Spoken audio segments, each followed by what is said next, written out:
Alegrai-vos. Outra vez digo. Pronto, agora quando a gente for falar o último alegrai-vos, você vai olhar para alguém que está perto de você e você vai gritar bem alto, alegrai-vos. Você está pronto então? Vamos lá, 1, 2, 3, alegrai-vos sempre. Outra vez digo. Ah, muito bom, vocês foram muito melhor do que a reunião das 17 horas, só para constar. Nós vamos ter que cortar essa parte da filmagem, senão eles vão ficar sentido comigo. Mas eu estou apenas sendo sincero. Eu quero ler também João capítulo 10, verso 10, conecte palavras de Jesus. O ladrão vem apenas para roubar, matar e destruir. Eu vim, porém, para que vocês tenham vida e a tenham em abundância. O tema da minha mensagem hoje é o ladrão da alegria. O ladrão da alegria. Feche seus olhos, vamos orar. Espírito Santo, queremos agradecer porque Tu estás aqui. Eu oro hoje que a Tua palavra possa falar conosco e o Senhor possa nos encher da alegria do Teu Espírito Santo. Obrigado, Deus, pela oportunidade que nós temos de estar na Tua casa, recebendo de Ti. Deus, hoje nós abrimos o nosso coração para que o Senhor fale conosco, que a Tua palavra, que é viva e eficaz, entre em nossos corações. Nós Te agradecemos por essa noite extraordinária, em nome de Jesus. Você pode dizer comigo amém? Se assente na presença do Senhor e me dê de presente a sua atenção. O ladrão da alegria. Conhece comigo. Mateus, da onde veio a ideia dessa mensagem? Eu confesso para você, gente, que eu sou muito ruim em teatros. Alguém aqui é ruim em teatros? Eu sou. Mas se você quiser acreditar ou não, gente, eu já fiz teatro. Eu me lembro quando adolescente, nós tínhamos um grupo de adolescentes que a nossa intenção era evangelizar as pessoas. Então nós ensaiamos alguns teatros, nós íamos até as praças da cidade e a gente fazia um teatro que tinha um enredo. E essa mensagem que eu vou compartilhar contigo hoje, que tem o título de O Ladrão da Alegria, é exatamente o tema da peça de teatro que a gente fazia, O Ladrão da Alegria. E o enredo, gente, dessa peça era mais ou menos assim: entrava uma pessoa, né, com a sua namorada, né, e a pessoa estava toda apaixonada. O cara entrava assim, balançando a mão, e abraçado, e os olhos brilhavam. A propósito, nós temos alguém apaixonado hoje aqui? Os maridos não tiveram a levantar a mão, senão as mulheres matavam, né? Ele só levantou assim, a eterna paixão está do meu lado. E aí o camarada assim, estava com a mulher, feliz, essa é minha namorada, a alegria da minha vida. E de repente, entrava esse personagem que se chamava o ladrão da alegria. Obviamente, ele era um símbolo do inimigo. A propósito, em João capítulo 10, verso 10, Jesus falou: o ladrão vem matar, roubar e destruir. E esse cara, né, ladrão da alegria, ele estava todo de preto, uma figura do inimigo, e ia lá e roubava a namorada do cara. E saía com a namorada da cena, e aí o camarada ficava ali chupando o dedo bem triste, ele ficava chorando. Depois entrava um outro personagem, e ele entrava com uma moto. O cara assim era fã de moto, assim, pensa num cara apaixonado pelas motos. Ele entrava com a moto assim, roncando, e ele entrava com a moto, ele estava tão feliz com aquela moto, e feliz com a moto, e de repente entrava o ladrão da alegria, e roubava a moto daquele cara. E o cara também ficava no canto, chorando. De repente a gente entrava uma pessoa, gente, com um monte de dinheiro, né? Quem aqui é da época daquele joguinho de tabuleiro que tinha o Jogo da Vida? Jogo da Vida, você lembra? Você está ficando velho, né? Tinha um monte de dinheirinho assim, banco imobiliário, lembra dessas coisas? Agora revelou o coração dos irmãos. Pastor, agora Deus falou comigo, eu jogava o banco imobiliário. E aí a pessoa entrava com aqueles dinheirinhos assim, e dizia que é meu dinheiro, minha alegria. E quando o ladrão da alegria chegava, a gente roubava o dinheiro também. Saía de cena e a pessoa ficava ali triste, chorando. De repente entrava alguém, que Jesus era o companheiro. A pessoa vestida de branco, né, simbolizando Jesus. Essa pessoa andava caminhando com Jesus. E quando o ladrão da alegria chegava, não conseguia roubar Jesus, e por consequência disso, essa pessoa não perdia a sua alegria. Por que o ladrão não roubava, gente? Porque a alegria dessa pessoa estava no lugar certo. Quantos sabem, gente, que a nossa alegria precisa estar no lugar certo, que é Jesus? Por quê? Conecte-se. Porque seja qual a razão, do lugar que a sua alegria entra, também se torna a razão por lugar que a tua alegria sai. E se nós colocamos então a nossa alegria em coisas dessa vida, como aquele colocava nas finanças, ou no relacionamento, ou em posses, ou em circunstâncias dessa vida, se em algum momento você perder isso, a tua alegria irá embora. Mas se a tua alegria está em Jesus, deixa eu falar para você, você jamais vai perder essa alegria. Agora eu quero fazer uma pergunta, talvez inconveniente e que entre na tua intimidade, mas você não precisa responder para mim, você pode responder só para você mesmo. Você é uma pessoa alegre? Você é uma pessoa que tem alegria?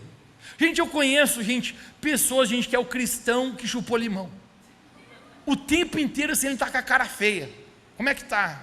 Na batalha. Como é que está, rapaz? Esquentou, está animado aí, chegando o verão? Na luta. Na tribulação. Gente, tem pessoas, eu não estou falando só de pessoas que não conhecem a Deus. Tem pessoas dentro da igreja que o camarada, ele vive a vida dele, parece que sem alegria. E a verdade é, que a Bíblia fala que a alegria é um dos frutos do Espírito Santo. Sabe o que significa? Que se você é cheio do Espírito Santo, você tem que ser uma pessoa cheia de alegria. Dá um sorriso. Essa alegria brota. Essa alegria não é circunstancial. Essa alegria vem de Deus no nosso coração. Porém, eu acredito que muitas vezes nós permitimos o inimigo roubar a nossa alegria. E hoje, eu quero conversar contigo sobre 4 ladrões de alegria que muitas vezes têm roubado a alegria de muitas pessoas. E o primeiro ladrão da alegria que eu quero compartilhar contigo hoje são circunstâncias inesperadas. Repita comigo: circunstâncias inesperadas. Conecte isso comigo. Todos nós, passamos por circunstâncias inesperadas. A propósito, a vida não é linear. Na vida não acontece, tudo do jeito que a gente planejou, sim ou não? Às vezes nós pensamos, vai ser desse jeito, e não dá do jeito que a gente planejou, não é? Às vezes você pensa, vou fazer assim, e vai ser assado, e quando você vê, não está dando certo.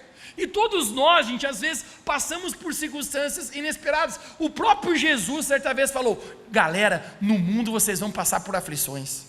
O que significa isso, Que temos circunstâncias inesperadas. Um camarada que para nós é um exemplo sobre isso, eu quero falar sobre a vida dele hoje, é um homem chamado apóstolo Paulo. Esse camarada participou de tantas circunstâncias inesperadas, mas no final da conta, ele chegou a ter uma conclusão, que tudo na vida dele, na verdade, estava de acordo com o que Deus queria, por mais que não fazia sentido na mente dele, fazia sentido na mente de Deus. Eu quero ler para você Filipenses capítulo 1, verso 12. Olha as palavras do apóstolo Paulo. Ele diz: quero que saibam, irmãos, que aquilo que me aconteceu, foi tudo errado do que eu planejei, mas foi aquilo que me aconteceu, tem antes servido para o progresso do Evangelho. Qual que era a missão do apóstolo Paulo? Paulo, tinha como propósito na sua vida, desde que Jesus encontrara ele, derrubou ele do cavalo, e ele foi curado por Jesus, e Jesus comissionou ele, você lembra? Paulo, ele tem um propósito. Paulo, ele quer anunciar o Evangelho. A propósito, ele ficou conhecido como o apóstolo dos gentios, porque ele proclamou o Evangelho de Jesus a todos aqueles que não eram judeus. Ele levou a palavra do Senhor, suas viagens missionárias, todo o velho mundo, a Ásia. Paulo está proclamando o Evangelho. Porém, ele diz aqui: eu quero que vocês saibam que as circunstâncias inesperadas que aconteceram para mim, que parecia que estava tudo contrário ao meu propósito, na verdade, serviu para o progresso do Evangelho. Mateus, o que aconteceu com o apóstolo Paulo? Eu escrevi a lista aqui porque era vasta, conecte-se.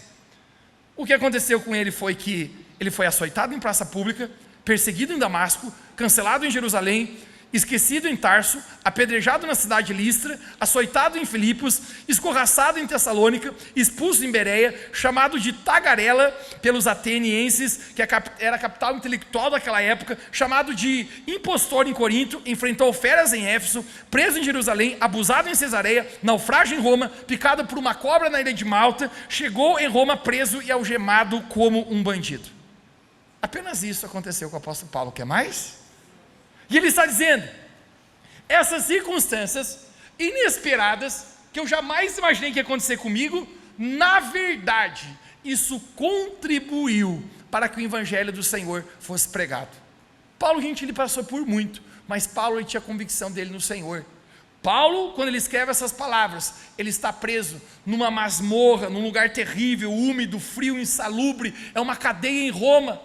Um historiador chamado Flávio Joséfo diz que essas cadeias eram em rochas, e acredita, gente, que a altura máxima era 1,20 m. Eu quero que você imagine o apóstolo Paulo, abaixado, preso em suas algemas, preso nos seus pés, e ele está dizendo ali: gente, eu quero que vocês saibam que tudo isso aqui que está me acontecendo está servindo para o progresso do Evangelho.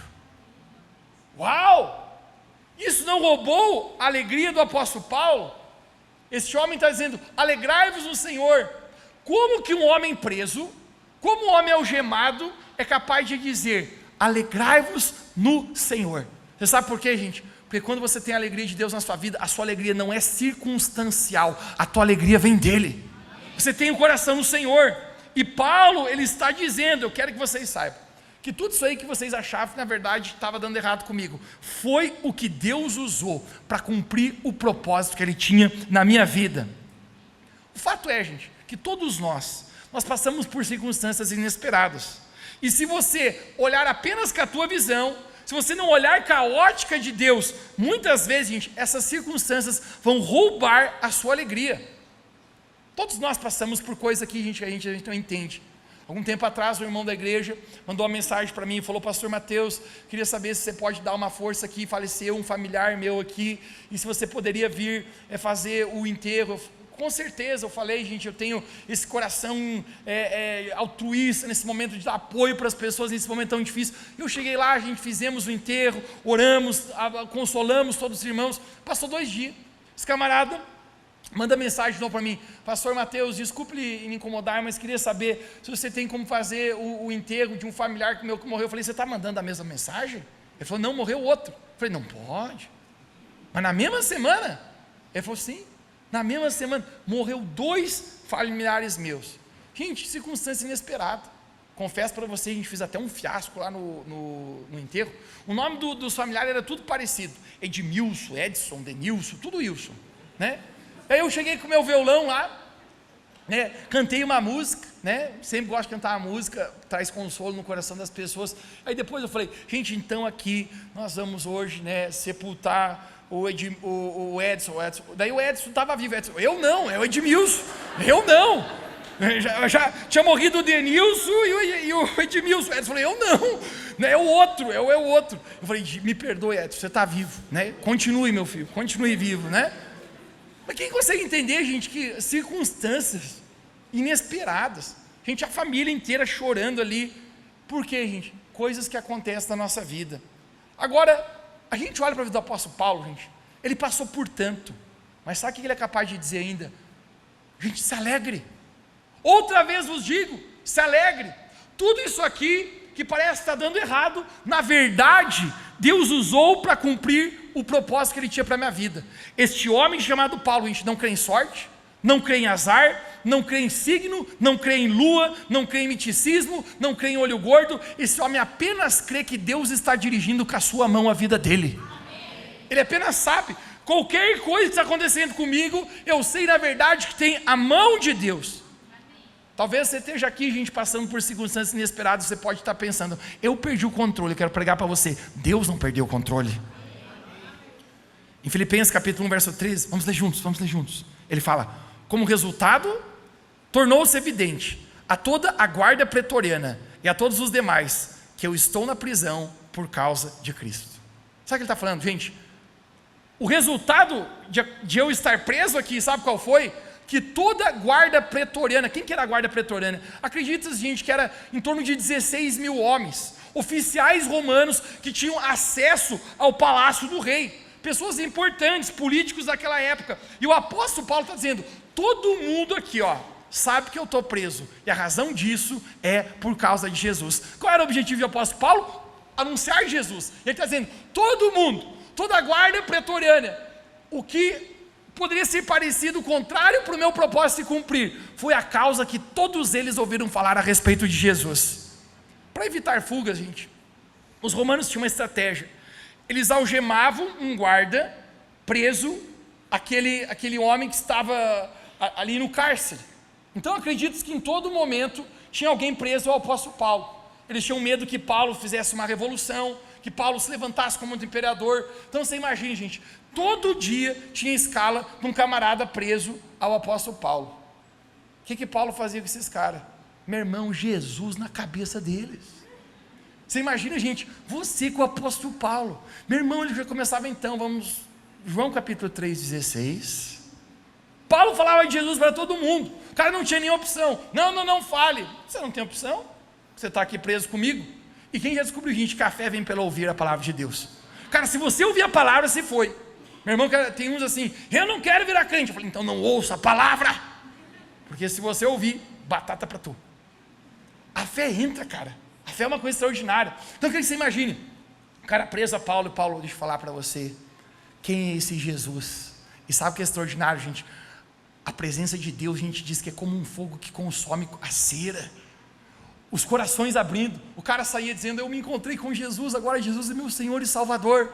Próximo, preso a Paulo. O cara saía, também entreguei minha vida para Jesus. E Paulo gostava de uma cantoria. Quem gosta de uma cantoria aqui? Paulo, você lembra que ele estava certa vez preso com seu companheiro Silas, e ele estava no horário da meia-noite adorando Jesus? Então do nada Paulo disse, vamos cantar um hino. Eu guardo, não canta não. Daqui a pouco Paulo começava, és fiel em todo tempo. Daqui a pouco o guarda estava, em todo tempo tu és tão. E os dois juntos, tão bom. Meu irmão, os caras saíram tudo convertido.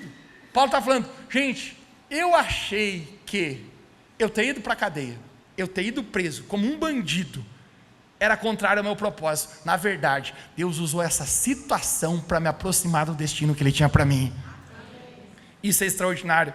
Em Filipenses capítulo 4, 22, ele diz assim, todos os santos vos cumprimento, especialmente os que estão no palácio de César. Sabe o que Paulo está dizendo, gente? Aos santos, aqueles seguidores de Jesus que estão no palácio de César. Em outra palavra, gente, Paulo alcançou a alta classe política de Roma, aqueles que estavam no palácio. Sabe por quê, gente? Porque aquilo que ele achava, na verdade, que não estava contribuindo, é o que Deus fez para ele cumprir o propósito dele. Deixa eu falar para você uma coisa, gente, tem circunstâncias na sua vida inesperadas, que se você olhar pela tua ótica, isso vai roubar a tua alegria. Mas se você confiar no Senhor e dizer, Deus, eu não sei porque isso está acontecendo, mas eu creio que o Senhor está dirigindo a minha vida. Você vai ver, gente, como isso ainda vai abençoar você. E é por isso que a palavra de Deus fala em Romanos capítulo 8, 28, todas as coisas cooperam para o bem daqueles que amam a Deus, daqueles que são chamados segundo o seu propósito. Ele não está dizendo apenas algumas coisas, dizendo todas. Alguém me diga todas. As boas coisas e as coisas ruins. Ele está dizendo tudo está cooperando para o meu bem. Gente, quando você tem essa ótica, a alegria não vai embora da tua vida mais, porque pode ser que você passe por uma crise financeira, mas a tua alegria não é circunstancial. Você sabe, Deus está cuidando da minha vida. Pode ser que você passe uma crise no relacionamento, você passe uma estação ruim emocional, mas você não perde a sua alegria. Sabe por quê? Porque você sabe, eu sei que Deus está me conduzindo. Circunstâncias inesperadas a gente nós passamos, mas Jesus falou, nesse mundo passará por aflições, mas Jesus falou, tende bom ânimo. Em outras palavras, sabe o que eu acho que Jesus está dizendo com isso? Sorria, tenha alegria, não perca a alegria de Deus na sua vida, porque a alegria do Espírito Santo é um fruto, e quando você tem a alegria dele, não é uma circunstância que rouba o sorriso do seu rosto, porque você sabe, minha vida está nas mãos do Senhor, tudo isso está acontecendo, eu sei que ainda vai cooperar para o meu propósito. Quantos podem dizer um amém aqui? O segundo ladrão da alegria, que eu quero compartilhar contigo hoje à noite, são pessoas. Diga comigo, diga pessoas. Vamos ver o que o apóstolo Paulo fala, no verso número 15, Filipenses capítulo 1, conecte-se comigo. Ele fala, é verdade, que alguns pregam a Cristo por inveja e rivalidade, mas outros o fazem de boa vontade. Verso 17, aqueles que pregam a Cristo por ambição e egoísta, sem sinceridade, pensando que me podem causar sofrimento enquanto eu estou preso. Mas ele diz, mas que importa? Grite bem alto comigo alguém, mas que importa?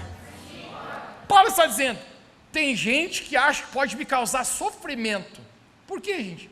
O fato é que todos nós vivemos num contexto onde pessoas não são perfeitas, nós não vivemos uma família perfeita, nós não somos perfeitos, nós não nos casamos com uma pessoa perfeita, nós não temos uma igreja perfeita, não temos pais perfeitos, não temos filhos perfeitos.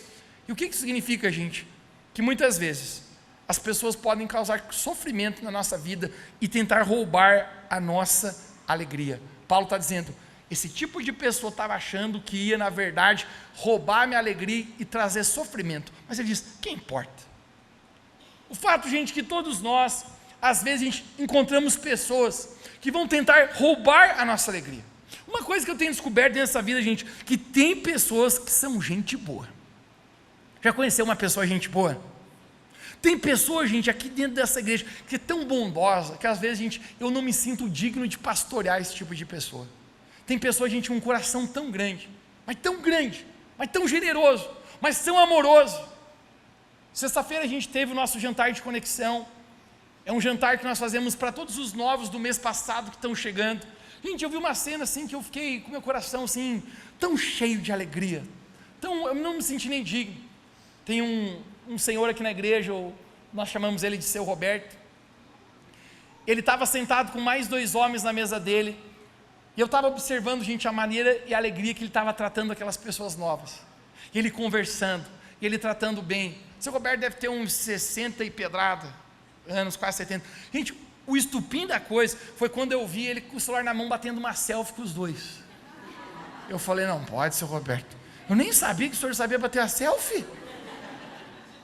Gente, eu falei, mas que bondosa, mas que amorosidade, mas que gente boa, que esforço por cada pessoa.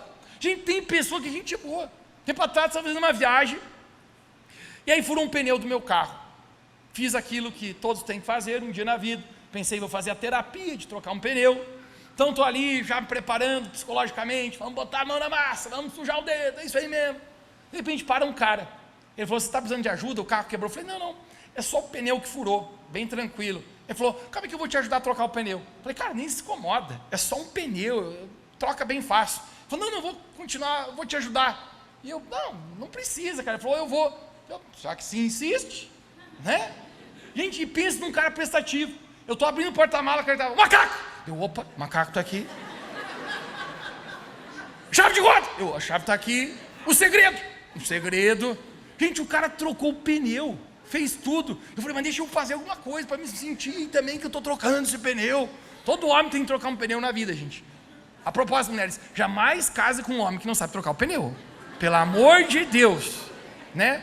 Antes de você casar com ele, fura você mesmo o teu pneu e diz para ele trocar. Se ele não saber trocar, pula fora, tá? Isso é uma boa estratégia para você ver se o cabra remacho ou é Nutella, assim meio, né? Vocês são perigosos, né? Gente, o cara trocou o pneu. Quando eu vou agradecer, eu falei, cara, você pode aqui, eu posso te dar um dinheiro aí? Ele falou, não, quero nada não. Ele falou, para onde você está indo? Eu falei, tô indo nessa direção. Ele falou, calma aí, que eu também estou indo para lá, eu vou te acompanhando, caso fure outro pneu teu, você não tem step, eu vou te acompanhando para não acontecer nada. Eu falei, mas esse cara é um anjo do céu? Isso aí é enviado de Deus, não tem homem nessa... Tem pessoa, gente boa, o cara nem me conhecia, porque tem pessoa, gente, nessa vida que eu vou falar para você, é gente boa. Mas ao mesmo tempo, gente, se eu descobrir, gente, que tem pessoa que é gente boa, eu descobri, gente, que tem pessoa que é gente ruim também. Tem pessoa, gente, que é gente ruim. Tem pessoa, gente, que é mal educada, ela não é, em todo lugar. Tem pessoa que você está chegando, até na igreja. Você vai estacionar o teu carro, o cara rouba a tua vaga. Faz o check-in antes que você na fila. Gente, tem pessoa sem honra. Tem pessoa que você investe na pessoa, você ama a pessoa, você cuida da pessoa, a pessoa vai embora, fala mal de você ou não é. Eu falo para uma equipe de líderes de GPS, falei, gente, vocês estão servindo pessoas, vocês têm que fazer para Deus. Porque se vocês estiverem fazendo para as pessoas, você se frustra, meu irmão. Se os teus olhos estiverem nas pessoas, você não faz por muito tempo. Você tem que colocar os olhos em Jesus, sabendo que a tua recompensa vem do Senhor. Por quê, gente? Tem gente boa que vale a pena, mas tem gente ruim. Tem gente falsa ou não tem? Quer ver as mulheres? A mulher chega assim, com aquele salto arrumado, e ela fala assim, ai amiga, seu look está maravilhoso hoje, você está linda. E ela vira as costas, essa nojenta, não suporto ela.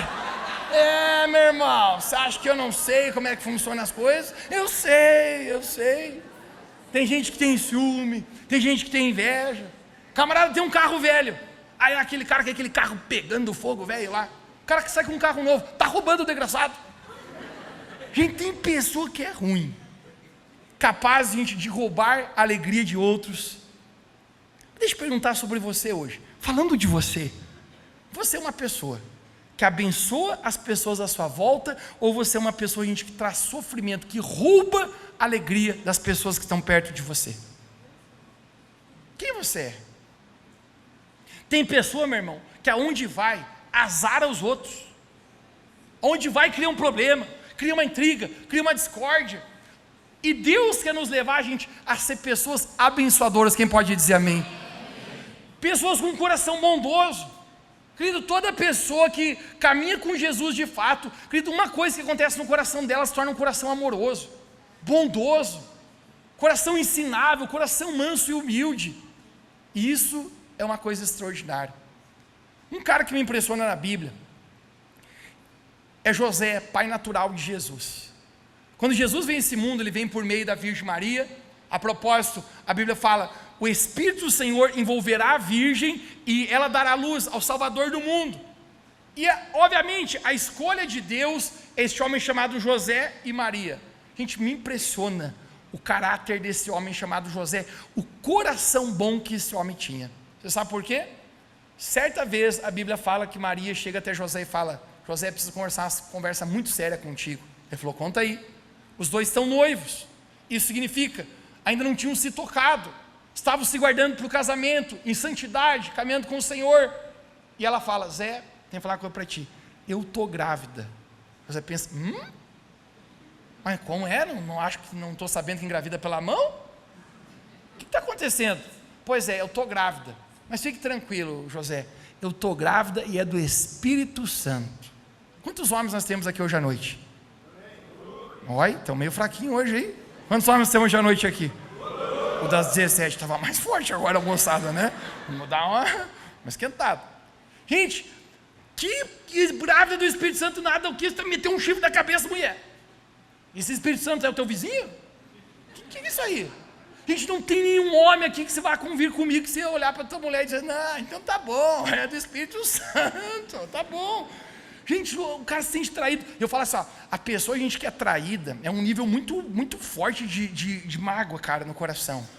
Eu já tenho tido a oportunidade, ou talvez, diria para você, até tristeza, de ter conversado com pessoas que foram traídas em relacionamento. Porque isso aqui esmaga o coração da pessoa. Eu não tenho dúvida, gente, que José, ele ficou detonado por dentro. Mas sabe que esse cara José, gente, era um coração tão bom que esse cara tinha. Sabe o que é? No meio da noite, ele faz a mala dele, porque ele não queria defamar Maria. Ele sabe, se esse negócio pintar a Rádio Clube de Jerusalém, Maria está ralada. Quem lembra João capítulo 8, quando Jesus defende uma mulher que havia sido pega em adultério, o pessoal estava com as pedras nas mãos. Jesus, se não é Jesus, a mulher tinha morrido, meu irmão.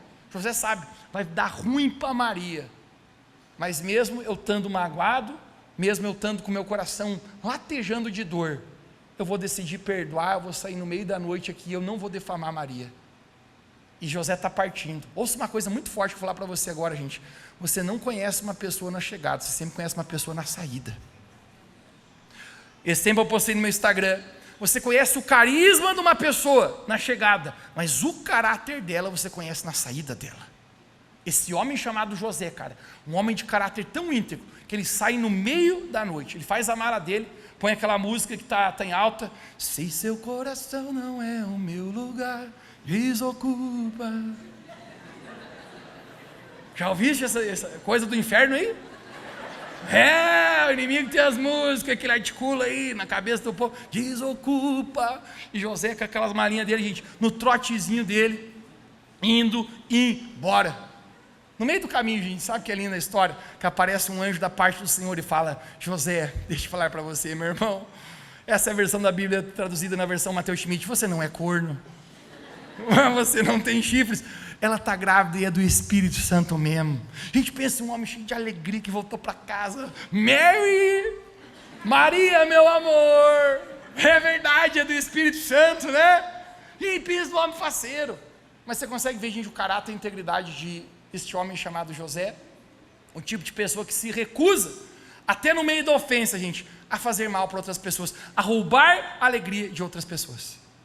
Gente, isso aqui é uma coisa muito forte, porque nós precisamos aprender no nosso coração a ser bênção, Agora, eu vou falar para você, se por um lado nós temos que entender como ser bênção na vida de outras pessoas, trazer alegria para outras pessoas, ouça agora, é inevitável, muitas vezes algumas pessoas vão ser usadas, gente, para tentar roubar nossa alegria. Quem aqui, gente, já teve vezes na sua vida que pessoas roubaram a sua alegria? Eu não tenho dúvida, gente, na minha vida já, muitas vezes. Agora, qual que é a chave para nós nunca perdermos alegria na nossa vida, gente? É exercer perdão. Ouça, não existe cristianismo sem perdão. Não existe uma pessoa que caminha com Jesus que ela não perdoa outras pessoas. Tempos atrás, fui ali no Revo Kids, ou melhor, uma menininha no Revo Kids queria conversar comigo. E ela falou assim: pastor, quero marcar uma audiência. Eu falei: não, você é da igreja, tem todo o direito. E a menininha falou: então, pastor, eu queria saber uma coisa aqui. Queria ver que os senhores não tem um jeito de estralar meu dedo e todas as pessoas ruins desaparecerem. Eu falei para ela assim: ó, se você descobrir, minha filha, me avisa que eu também quero saber. Eu falei: não tem jeito. O fato é que a gente tem que aprender a perdoar. Porque ofensa sempre vai ter na nossa vida. Sempre vai vir coisa no nosso coração que muitas vezes você vai ter que decidir: ou eu perdoo, ou a minha alegria vai embora. Gente, perdão é a faxina do coração e a limpeza da alma. Quando você decide perdoar no mandamento de Jesus, o inimigo não pode mais roubar a tua alegria. Deixa eu falar para você, gente, você tem permitido você perder a sua alegria por ofensas? Hoje eu quero declarar em nome de Jesus, seja uma pessoa que traz alegria na vida de outras pessoas, e se tiverem pessoas que venham roubar a sua alegria, exerça o perdão. Quem pode dizer um amém bem alto aqui?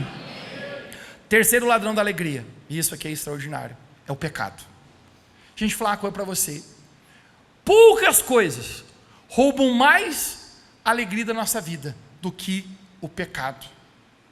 O pecado, gente, ele faz tudo ficar feio, aquilo que era para ser bonito. O pecado vai levar você muito mais longe do que você já capaz quis ir, e o pecado, a gente, vai manter você muito mais preso do que você jamais imaginou que você ia ficar. O pecado, gente, sempre rouba a alegria da nossa vida. Quando a gente peca, existe um prazer. Tem prazer no pecado ou não tem? Tem? Senão ninguém pecava. Mas eu costumo dizer, gente, que quando a gente peca, o prazer é nosso, mas a alegria é do diabo. Isso rouba a nossa alegria. Não necessariamente o prazer te dá alegria. Gente, tenho conversado com muitos, principalmente muitos homens que viviam uma vida de moralidade sexual, e o cara dizia: cara, depois de me deitar com a prostituta, depois de viver uma vida desregrada sexualmente, aquela tristeza no meu coração, aquele vazio no meu coração, aquele sentimento triste. Você sabe por quê, gente? Pecado te proporciona um momento de prazer, mas não te dá alegria. O apóstolo Pedro tem muito a falar a respeito disso. Em 2 de Pedro capítulo 19 ele fala: prometendo-nos a liberdade, eles mesmos são escravos da corrupção, pois o homem é escravo daquilo que o domina. Você pode dizer comigo, diga: o homem é escravo daquilo que o domina.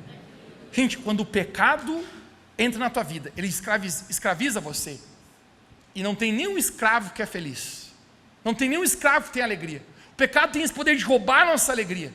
E um exemplo muito claro, para mim um dos exemplos mais claros talvez em toda a escritura, gente, é a própria vida do rei Davi. O rei Davi, gente, foi um homem segundo o coração de Deus, sem dúvidas o maior rei que a nação de Israel já teve. O rei Davi também teve um momento de besteira, teve um momento que ele permitiu que o pecado entrou na vida dele. A palavra de Deus nos fala que certa vez Davi estava na cobertura do palácio dele, no apartamento, duplex que Davi tinha, e a Bíblia fala que enquanto os homens estavam em tempo da guerra, Davi estava no palácio. Primeiro princípio para nós aqui, gente: nunca esteja fora do lugar que Deus falou para você para estar. O princípio do problema é esse: quando Deus fala para você, é para você estar aqui, você vai lá, meu irmão. É para você se comprometer aqui, e você se compromete com outra coisa.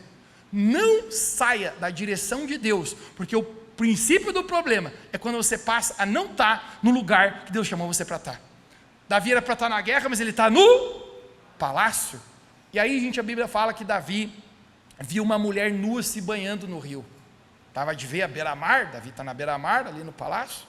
Ele vê a mulher nua se banhando.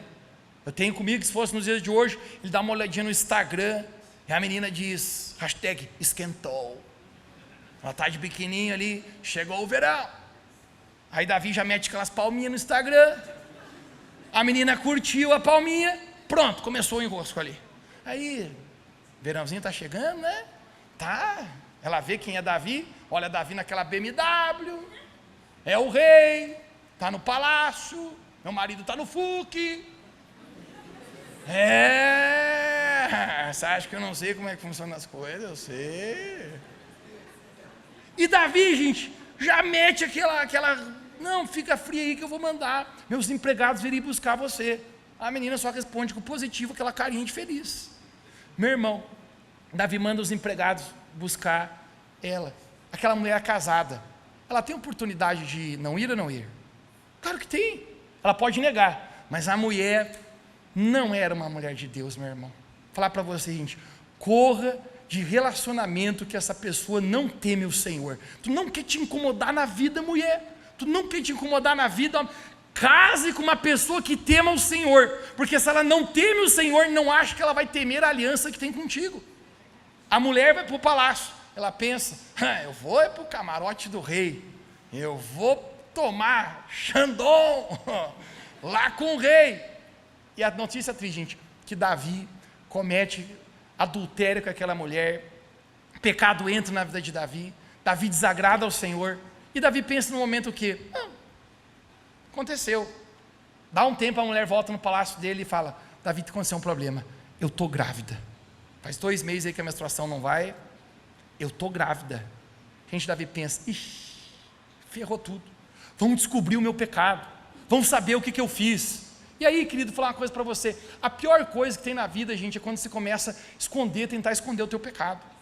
A Bíblia fala no livro de Provérbios, que aquele que confessa e se arrepende, esse alcança perdão e misericórdia. Você já leu um texto na Bíblia que fala que um abismo chama outro abismo? Eu tinha dificuldade de entender isso, querido, até que eu descobri, sabe o quê? Que um pecado que você comete, tenta levar você para outro pecado. Você pisa na lama, se suja mais ainda. Davi, na tentativa de resolver o problema dele, ele vai começar a criar mais problema. Sabe o que Davi faz? Ele pensa assim, pronto, vamos fazer uma estratégia aqui, chama a mulher que se chamava Batseba, eu tenho comigo essa mulher, né, que adulterou com Davi. Batseba era meio japonesa. Você imagina o nome Batseba? Vai ser o quê? Uma loira, uma morena? Acho que não. Batseba, devia ser bonita? Com certeza. Mulher devia ter umas curvas perigosas, para Davi ter resbalado nessa curva, né? Davi chama Batseba, eu vou mandar chamar o teu marido, que está na guerra, um homem chamado Urias, talvez num lugar chamado dos Heteus, e quando o teu marido vir, você se deita com o teu marido, ele vai achar depois que o filho é de vocês. Sabe o que essa mulher, gente, Batseba faz? Olha o conluio dos dois, meu irmão. Os dois acordam dessa maneira, gente. O que acontece? Vem Urias o Heteu, Davi fala, você é um bom soldado, eu vou te dar um vale night com a tua mulher hoje, se deita com ela que você está merecendo. Sabe o que acontece, gente? No outro dia, o camarada está na porta de Davi dizendo, eu não sou digno de os meus colegas estarem na guerra, e eu estar desfrutando de alegria com a minha esposa. Davi pensa, não pode ser, não pode. O que Davi faz?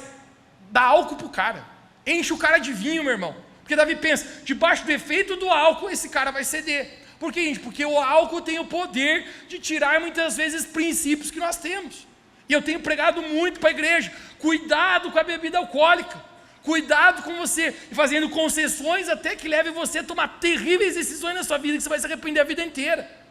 Davi sabe que o álcool tinha o poder de influenciar aquele cara, então dá um balaço naquele cara, na expressão dos meus amigos da adolescência. Nem debaixo do efeito do álcool, esse cara é tão temente a Deus que ele fala, outro dia ele acorda na porta do palácio, Davi, eu não sou digno de estar com a minha esposa e os meus colegas estarem na guerra lutando. Sabe o que Davi faz, gente? Ele sabe, não tem como eu resolver esse problema, exceto que Davi escreve uma carta a próprio punho para o seu general e dá para o próprio homem Urias Heteu. Ele sabe que esse homem é tão íntegro que não vai ler a carta, mas nessa carta a gente tinha a sentença de morte daquele cara. Ouça para mim, isso aqui é um parênteses presente para você hoje aqui. Qual foi o erro de Urias Heteu?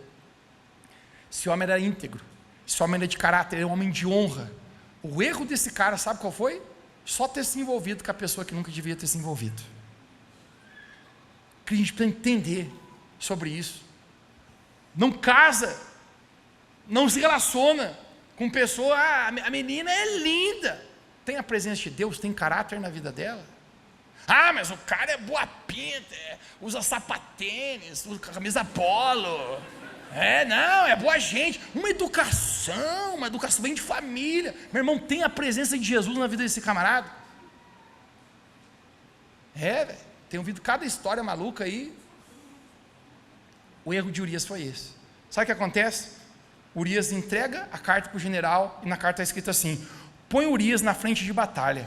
Quando a peleia, a guerra entrar no furor, retira o teu exército e deixa só ele lá. O que vai acontecer com esse cara? O que vai acontecer com esse cara? Vai morrer, dito e feito. Matou Urias, cara. Você sabia, gente, que Deus perdoou o adultério de Davi? Davi mais tarde ele vai se arrepender, cair de joelhos, confessar o seu pecado, mas Deus nunca se esqueceu o que ele fez com Urias. Depois se encontra no final de um dos livros da Bíblia dizendo: e Deus amou Davi, perdoou seus pecados, exceto o que ele fez com Urias o Heteu. É muito forte. Davi pecou. Agora, sabe o que é a consequência do pecado? Eu quero ler para você aqui, Salmo 32, verso 3, me dê na tela. Eu quero que você veja com seus olhos quais são as palavras de Davi depois que ele peca. Ele fala: enquanto escondi os meus pecados, os meus ossos envelheceram. Pois de dia e de noite a tua mão pesava sobre mim, minha força foi se esgotando como em tempo de seca. Ouça aqui, querido: pecado rouba a tua força, pecado rouba a tua alegria, pecado te envelhece. Mateus, eu não sei porque eu estou sem vida, eu não sei porque eu estou debaixo de uma condenação, porque eu estou tendo problema emocional. Gente, cheque na sua vida se você não precisa separar a tua santidade para o Senhor, se você não precisa alinhar alguma coisa no seu coração, porque uma coisa eu vou falar para você, gente: pecado rouba a alegria. Depois que Davi, gente, se confessou, ele se arrependeu, ele deixou Deus transformar a vida dele, gente, a alegria volta para o coração dele. Quero pregar para você, gente: pecado é um ladrão de alegria que tem roubado a alegria de muitas pessoas e elas nem sabem. Aquilo que às vezes te dá prazer é o que rouba a tua alegria. Falar para você, gente: coloca a tua vida diante de Deus. Viver em santidade é uma porta de intimidade com Deus, mas não apenas isso, porque quem caminha em santidade, gente, sempre tem felicidade. Um homem santo é um homem feliz. Eu quero pregar para você hoje, igreja, aqui: santifique a sua vida, porque o pecado rouba a nossa alegria. Quem pode dizer um amém bem alto aqui? Eu quero terminar hoje aqui falando sobre o quarto ladrão da alegria, que é a ansiedade e a preocupação. A ansiedade, gente, tem sido talvez um dos maiores maus do nosso século. Essa semana um rapaz muito querido, ele me mandou mensagem. Ele falou: pastor Mateus, sem como orar por mim, meu braço está inteiro formigando, meu coração está acelerado e acho que eu estou tendo uma crise de ansiedade. Eu nunca tive isso antes, eu nunca senti isso. Eu acho que eu estou tendo uma crise de ansiedade. Eu mandei um versículo para ele, falei: cara, ora, coloca diante de Deus. Mas quantas pessoas, gente, têm perdido a sua alegria por causa de ansiedade e preocupação? Tempos atrás eu fui ali na área Kids, né? Eu cheguei, tinha uma menina, devia ter uns 7, 8 anos de idade. Ela está assim, com a mão na cintura, e parece que ela estava meio brava. Eu gosto de conversar com as crianças. Eu falei: ô minha filha, por que você está meio brava aí? Ai pastor, eu estou estressado. Com 7 anos, você está estressado? Estou muito ansiosa essa semana. Eu falei: minha filha, você nem tem boleto para pagar? Espera chegar os boletos na tua vida e você se mata, filho. Quantas pessoas a gente tem perdido a alegria, porque tem deixado ansiedade e preocupação entrar no coração. Ansiedade, você vive debaixo de uma eterna preocupação sobre o que vai acontecer no dia de amanhã, em relação ao seu futuro. Em Mateus capítulo 6, Jesus ele fala: qual de vós, por mais ansioso ou preocupado que estiver, pode acrescentar um côvado à sua vida? Quantos que é um côvado traduzido numa medida usual para nós? 5 centímetros. Sabe o que está dizendo? Cara, você pode arrancar todos os fios de cabelo da tua cabeça. Preocupado, ansioso, o que vai ser, o que não vai ser. Ele está falando: não vai conseguir adicionar isso aqui ao percurso da tua vida. Aí Jesus começa a ministrar aos seus discípulos. Ele fala: dá uma olhadinha para as aves do céu, todo dia Deus Pai alimenta a vida delas. Dá uma olhadinha para as flores do campo, todo dia Deus veste elas. Jesus falou, quanto mais vós que sois filhos do Pai Celestial, Deus vai cuidar de vocês. A ansiedade e preocupação tem roubado a paz de muitas pessoas. Eu quero terminar falando as palavras do apóstolo Paulo agora. Este homem que está dentro da cadeia, pode entrar um barulho santo aí para o querubim de fogo. Paulo está dentro da cadeia. Sabe o que significa, gente? A qualquer momento podem passar a espada no pescoço dele. Ele dorme sem saber se no outro dia ele amanhece. Esse camarada deve estar muito preocupado e ansioso, não é? Vamos ver isso. Quero que você veja com seus próprios olhos. Em Filipenses capítulo 4, verso 6, olha as palavras dele. Paulo diz, não andem ansiosos por coisa alguma, mas em tudo, pela oração e súplicas, e com ações de graças, apresentem seus pedidos ao Senhor. Assim, gente, não é para ficar ansioso por nada, mas quando você tiver uma preocupação, uma ansiedade, você vai chegar até a presença de Deus, e você vai falar com Deus. Gente, você crê que Deus ouve você? Você sabia, gente, que os ouvidos de Deus não estão tampados para que não possa ouvir nossa oração? Mas muitas vezes nós corremos atucanado, tentando resolver com nossa própria força, em vez de a gente parar tudo e ir para a presença de Deus e dizer, Deus, me ajude, eu preciso da tua graça. Ele fala com ações de graça. Sabe o que é ações de graça, gente? Um coração agradecido. Dá um sorriso onde você está. Pessoa agradecida, gente, tem sorriso. Pessoa que é grata, tem sorriso, tem alegria. É impossível você ser uma pessoa agradecida e você não ter alegria na tua vida. Sabe qual é o problema, gente? Que às vezes a gente murmura demais pelaquilo que a gente não tem e não agradece pelaquilo que a gente já tem. Às vezes, a nossa realidade de hoje é o sonho de alguém, mas às vezes a gente está murmurando, olhando para as coisas que a gente não tem, quando no fato, querido, deixa eu falar uma coisa forte para você aqui, você sabia que nada nessa terra nunca vai te completar? Mateus, quando eu tiver minha casa própria, isso vai me completar. Eu prometo para você, você tem a tua casa, você está olhando outra coisa, aquilo já foi passado. Mateus, quando eu tiver o carro dos meus sonhos, eu prometo para você, você tem, aquilo não completa mais você quer ver outra coisa. Só tem uma coisa que completa o nosso coração, é a presença do Senhor. Não ande ansioso, ore ao Senhor, ações de graça, mas no verso 7 é o mais incrível. Ouça, eu vou encerrar aqui. Ele fala, e a paz de Deus, que excede todo entendimento, guardará os vossos corações e as vossas mentes em Cristo Jesus. Que Ele tem uma paz, ouça, que excede o entendimento. Sabe o que significa? Que aqui está tudo dando errado, mas aqui ainda tem paz, não tem ansiedade, porque a paz de Deus guarda a tua mente, cara. Gente, eu tenho visto pessoas que têm um relacionamento profundo com o Senhor passar por dificuldades também. Você consegue entender, gente, que o fato de a gente ser cristão não ausenta a gente das circunstâncias inesperadas da vida? Mas a diferença, quem tem um relacionamento com Jesus é gritante, cara. Tem paz. Falei para você que tenho estado em momentos difíceis de muitas pessoas, principalmente em funerais. Queria falar uma coisa que eu aprendi na minha vida. Ouça, isso aqui é forte para ti. É gritante a diferença de momentos de morte na vida de uma pessoa que tem um relacionamento com Deus, daquela que não tem. A que tem, cara, tem esperança. Não é que não chore, não é que não sinta o coração apertado, mas ainda consegue sorrir e dizer, Deus, eu estou confiando em você. Eu sei que tu estás cuidando, que o teu tempo, que o teu plano é maior. Tem paz, cara. Mas desesperador é uma pessoa que não consegue caminhar com o Senhor, não tem essa paz. Tem uma paz que excede o entendimento. A alegria, cara, não é circunstancial. A alegria, cara, nunca estará fora, está dentro de nós. Se você não for feliz hoje, falar para você, você nunca mais vai ser feliz. Dei a chave para ti agora. Porque a alegria não vai ser de acordo com o que mudou ou melhorou. A alegria é a decisão de você se encher do Espírito Santo. E a alegria é um fruto do Espírito Santo. Pessoa feliz, gente, pode passar por crise financeira, pode passar por problemas, seja acontecer, a gente tem essa alegria, tem essa paz ainda. Você sabe por quê? porque eu sei que Deus está cuidando de mim. Paulo, dentro da cadeia, ele fala, vamos terminar como a gente começou hoje? Filipenses capítulo 4, verso 4. Alegrai-vos sempre no Senhor. Não é de vez em quando, é um mandamento. Sempre Jesus falou comigo, cara. Confesso para você, gente, que eu vivo debaixo de muita pressão, de muita responsabilidade, de muitas coisas, é às vezes difícil suportar tudo nos ombros.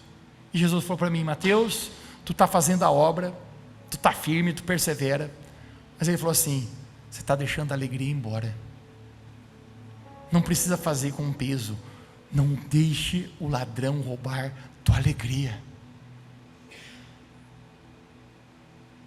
Isso aqui eu estou pregando para vocês, gente, hoje estou pregando para mim também. Ontem eu dormi sabendo que ia pregar essa mensagem, e eu falei, eu vou pegar aquele microfone, eu quero me divertir com Jesus, eu quero que seja alegria. Eu sei que é uma grande responsabilidade, mas Deus, eu quero ter essa alegria, esse fruto do Espírito, em saber que o Senhor é quem capacita, é o Senhor quem faz, não é no braço da nossa força, mas é pelo poder do Espírito Santo. O apóstolo Paulo diz, alegrai-vos sempre no Senhor. Outra vez digo, alegrai-vos. Quem é que hoje você precisa ser cheio dessa alegria de Jesus na sua vida? Quem é que hoje você diz, eu preciso que Deus me enche com essa alegria?